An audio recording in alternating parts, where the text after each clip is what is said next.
जो 14 अगस्त करीब आ रहा है, मुल्क भर की तरह रावलपिंडी में भी यौम आज़ादी की तैयारियों में तेजी आती जा रही है। गलियों, मोहल्लों, बाजारों में जगह जगह स्टॉल लगे नजर आते हैं, जहां कौमी परचम, झंडियां, बैजेस, स्टिकर्स और कौमी रहनुमाओं की तस्वीर फरोख्त के लिए रखी गई हैं। इन स्टॉलों पर खरीदारों में बूढ़े, जवान और ख्वातीन सभी दिखाई देते हैं। जो हमारा कौमी दिन है, इसे इंतहाई जोश और जज्बे के साथ, एहतराम के साथ, मोहब्बत, प्यार के साथ इस दिन को मनाना चाहिए। एक नारे के ऊपर के ला इलाहा इल्लल्लाह मुहम्मद रसूलुल्लाह सल्लल्लाहु अलैहि वसल्लम और इस्लाम जिंदाबाद के लिए इस मुल्क को बनाया था। दीगर अहम त्योहारों की तरह जश्न आज़ादी मनाने की तैयारियों में भी बच्चे ज्यादा मसरूफ हैं। यही वजह है कि इन स्टॉलों पर खरीदारी करने वालों में बच्चे आगे आगे हैं। झंडियाँ लेने आए हैं, खुशी मनाएंगे हम। सरावा करते हैं, शॉपिंग करते हैं, ड्रेस लेते हैं। बच्चों के लिए जश्न आज़ादी के लिए लेनी है चीज़ें, लेकिन महंगी बहुत ज़्यादा है।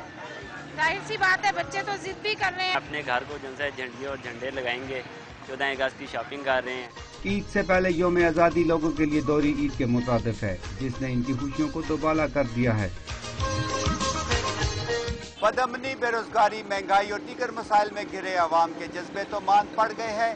इसके बावजूद 14 अगस्त मनाने के लिए पुरज़म है और इसके लिए तैयारियां भी कर रहे हैं। कैमरामैन काशिफ अब्बासी के साथ हसीब भट्टी, डॉन न्यूज़, रावलपिंडी।